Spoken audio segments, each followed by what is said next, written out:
ঘাটে প্রতিমা বিসর্জন চলাকালীন জেলা পরিষদের কর্মাধ্যক্ষের বিরুদ্ধে দিনহাটা পৌরসভার কর্মীদের হেনস্থার অভিযোগ। এই ঘটনার প্রতিবাদে শনিবার সকাল থেকেই হাসপাতাল মোড় থেকে বোটিংপাড়া হয়ে কৃষি মেলা যাওয়ার মূল রাস্তা অবরোধ করে বিক্ষোভ দেখান দিনহাটা পৌরসভার কর্মীরা।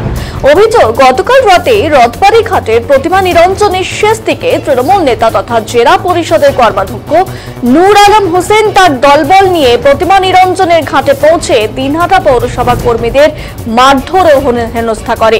এই ঘটনার প্রতিবাদে শনিবার সকাল থেকেই পথে নামে দিনহাটা পৌরসভার কর্মীরা। ঘটনাস্থলে পৌঁছয়ে পুলিশ কর্মীরা পৌরসভার কর্মীরা বলেন, সরকারি আদেশক্রমেই পৌরকর্মীরা বিসর্জন ঘাটে ডিউটি করছিলেন। সেখানে একটি প্রতিমা নিরঞ্জন বাকি ছিল, সেই সময় পৌরকর্মীদের হেনস্থা করা হয়। এই ঘটনার প্রতিবাদে এদিন পথ অবরোধে সামিল হয় পৌরকর্মীরা।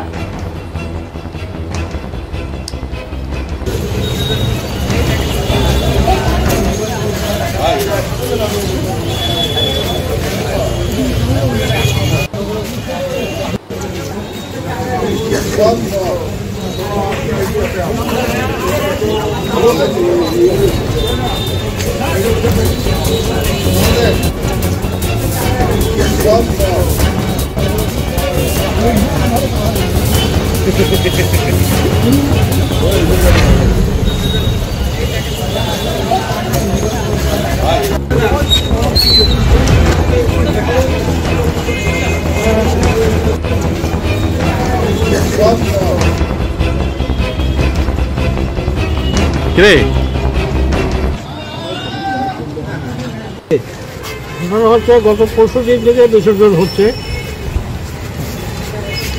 রথবাড়ি ঘাটে। পরশু দিন সুন্দরভাবে খুব স্মুথলি রাত্রি 3টা পর্যন্ত প্রতিমা বিসর্জন হয়েছে, কোনো কথা নেই, কোনো গণ্ডগোল নেই, কোনো রকম কিছু। কালকে আমার কার্নিভালের প্রতিমাগুলো বিসর্জন হয়েছে, সব প্রতিমা বিসর্জন হয়েছে।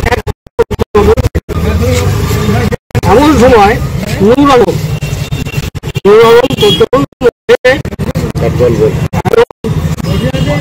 অবস্থায় তার দল নিয়ে আমি যে বসে আছি, তার পাশে আমাদের অফিসার বড়বাবু, অ্যাকাউন্টেন্ট এবং অন্যান্য স্টাফরা বসে আছে এবং পুলিশ কর্মীরাও সেখানে বসে আছে।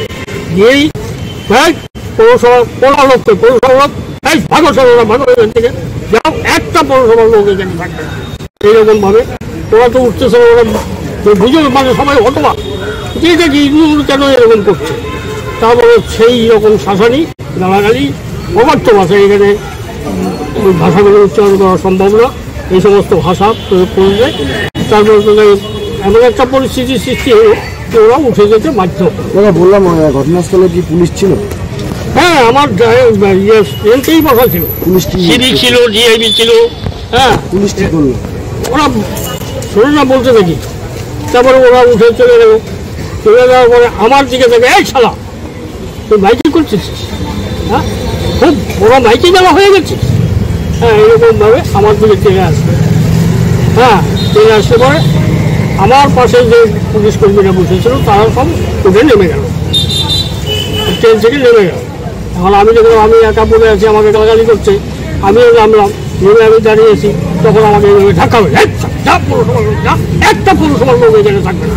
এখানে পেটলা অঞ্চলের লোক বিসর্জন দেবে, এটা রথবাড়ি ঘাট পেটলা অঞ্চলে, পেটলা অঞ্চলের লোক বিসর্জন দেবে, এখানে পৌরসভার লোকের কোনো জায়গা নেই।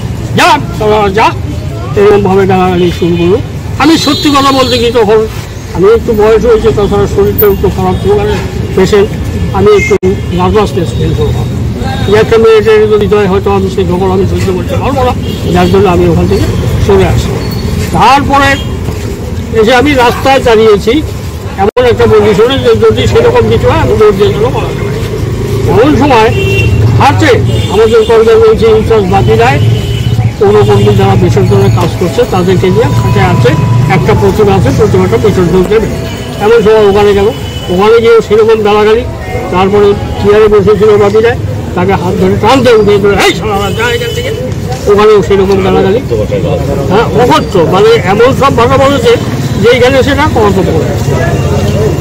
নূর আলমের মতো একজন ব্যক্তি একটা রাস্তার ছেলে সে নয়, একটা পদাধিকারী, জেলা পরিষদের একজন সদস্য, এবং পার্টিরও সেরকম একজন বড়সড় নেতা, তার ব্যবহার দেখে আমার এই দীর্ঘ জীবনে আমি কালকে এমন হতবাক হয়ে গেলাম যে এ কী হচ্ছে, এ কী দেখছি আমি। আপনাদের কয়জনকে মারধর করা হয়েছে? মারধর এমনি 2-3জনকে করেছে, আর গালাগালি, ধমকালি, শাসানি সবগুলো। পুলিশের ভূমিকাটা বড়ভাবে দেখছেন, ভূমিকা কেমন? আচ্ছা, পুলিশ ওখানে চুপচাপ ছিল, বুঝলেন। আর বিশেষ করে আমি তখনই নার্ভাস হলাম, যখন আমার পাশে যে পুলিশগুলো বসেছিল তারা যখন উঠে চলে গেল ধমকালিতে, তখন আমি পুলিশই উঠে গেল, আমার অবস্থা কী হতে পারে, এইরকম একটা পরিস্থিতি। তাদেরকে মেরেছে, কারা মারলো, একটু যদি বিস্তারিত বলেন। দেখেন, কাদেরকে মেরেছে, কারা মারলো, আমরা ওখানে অন ডিউটি অবস্থা ছিলাম। আমরা পৌর কর্মচারীরা ওখানে প্রতিমা নিরঞ্জন অন ডিউটি অবস্থায় ছিলাম। এটা লোকাল প্রশাসন হিসেবে আমরা পৌর কর্মীরা ছিলাম মহকুমা শাসকের অর্ডারে। সেখানে আইসি ছিলেন, এসডিপিও ছিলেন। কি ঘটনা হয়েছে এটা তো আমাদের থেকে ভালো বলতে পারবে পুলিশ। ওখানে পুলিশ সার্ভেলেন্স ছিল, পুলিশের ডিআইবি পোস্টিং ছিল, সেখানে পুলিশের রেডিও অপারেটর পোস্টিং ছিল, সেখানে পুলিশের সাব ইন্সপেক্টর মর্যাদার 3-4 জন অফিসার ছিলেন। তারা আমাদের থেকে তারা ভালো বলতে পারবেন। হঠাৎ করে রাত্রিবেলা লাস্ট যখন একটা ঠাকুর বাকি, একটা ক্লাবে কিশোর সংঘ, তো সেই ক্লাবে ঠাকুর বাকি, তখন আমরা জানি না যে এই গন্ডগোলটা করেছে বা লাস্ট যেই ঠাকুরটা ছিল তাদের সাথে ব্যক্তিগত কোনো সমস্যা আছে কিনা, সেটা আমাদের জানা। হঠাৎ করে এসে কিছু লোক এসে আমাদের ওখানে থেকে আমাদের পুরো কর্মচারী যারা ছিলেন টেন্টে বসে, যেমন আমাদের হেড ক্লার্ক ছিলেন, আমাদের গ্লিন সরকার ছিলেন, বয়স্ক সিনিয়র লোক, উনি মাইকে অ্যানাউন্সমেন্ট করছিলেন, ওনাকে ওদের ট্রেন থেকে ধাক্কা দিয়ে বের করে দিয়েছে। আমাদের হেড ক্লার্ক জগদীশ সেনের চশমা নিয়ে নিয়েছে, চোখের থেকে চশমা খুলে নিয়ে নিয়েছে, মানে এত বড় অধ্যত্ত। তো সেখানে ডিআইবি পোস্টিং ছিল, পুলিশ পোস্টিং ছিল, পুলিশ কিছু সেই সময় বলেনি। তারপরে ঘাটে এসছে, ঘাটে আমাদের কনজারভেন্সি ইনচার্জ ছিল, তাকে ওখান থেকে চেয়ার থেকে ধাক্কা দিয়ে তুলে দিয়েছে, তাকে ওখান থেকে সরিয়ে নিয়ে এসছে যে এখানে পৌরসভা এখানে ঢুকবে না, এখানে বিসর্জন হবে না।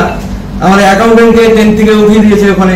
আমরা তো ওখানে আমাদের নিজেদের কাজে যাইনি, বা আমরা ওখানে প্রতিমা নিরঞ্জন দেখতেও যাইনি। আমরা ওখানে গেছি সরকারি আদেশে, আমরা ডিউটি করতে গেছি, আমাদের ডিউটি আমরা পালন করতে গেছি। এবার আমরা আমাদের ঊর্ধ্বতন কর্তৃপক্ষকে জানিয়েছি, এবার কর্তৃপক্ষ কি ব্যবস্থা নেবে। তার মধ্যে আমাদের যারা কনজারভেন্সির আমাদের সহকর্মী ছিলেন, যারা প্রতিমা নিরঞ্জনে সাহায্য করছিলেন, তারা স্ট্রাইক করে দিয়েছে আজকে। তারা বলেছে না, আমাদের পৌরসভা অপমান হয়েছে, আমাদের অপমান হয়েছে। তো সেখানে তারা স্ট্রাইক করেছেন, ঊর্ধ্বতন কর্তৃপক্ষ যা করার করবে। আমরা আমাদের ব্যাপারটা ঊর্ধ্বতন কর্তৃপক্ষকে জানিয়েছি। কার নেতৃত্বে হয়েছে?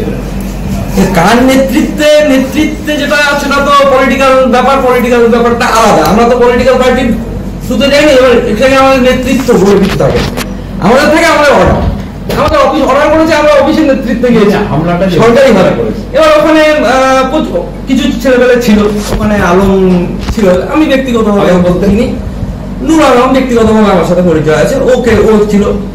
ওখানে চিল্লা গালিগালাজ, আরো কিছু ছেলেবেলে ছিল যারা চিৎকার চেঁচামেচি করছিল ওখানে। পুলিশের ভূমিকা কি ছিল? পুলিশের ভূমিকা গন্ডগোল শুরু হওয়ার পরে এসডিপিও গেছেন, আইসি গেছেন, কিন্তু ওখানে পুলিশ পোস্টিং ছিলেন, তারা হঠাৎ করে নেয়। ওখানে ডিআইবি পোস্টিং ছিলেন, ওখানে পুলিশের রেডিও অপারেটর আপনারা তো দেখে এসেছেন, ওখানে রেডিও সার্ভেলেন্স বসিয়েছে পুলিশ। তাহলে এত কিছু অ্যারেঞ্জমেন্ট থাকার পরে পুলিশ সেটাকে আগে কন্ট্রোল করতে পারলো না, এটা তো মানে আমাদেরও সবারই বাচ্চা। পুলিশের ভূমিকা লজ্জাজনক, তাই তো? পুলিশ তো পরে গেলেন, প্রথমে তো ফিজিক্যাল অ্যাসল্ট করে ফেললো আমাদের লোকজনকে, তারপরে পুলিশ গেলেন। পুলিশও সরকারি কর্মচারী, আমিও সরকারি কর্মচারী, আমি তো পুলিশের সমালোচনা করতে পারি না। এটা আমার ভূমিকা নিয়ে প্রশ্ন আছে পুলিশের। হ্যাঁ, এটা আমার করা ঠিক না, পুলিশের সমালোচনা আমার করা ঠিক না। অত বড় যোগ্যতা আমার নেই, কারণ ওখানে এসডিও ছিলেন, আইসি ছিলেন, আমার দ্রুত তারা সরকারি অ্যাকশন নিতে পারতো, অ্যাকশন নেই। সেটা তো পুলিশ কি করতে পারতো, সেটা তো পুলিশ করতে পারতো, সেটা তো আমরা করতে পারতাম। অ্যাকশন নেওয়া তো আমাদের কাজ না।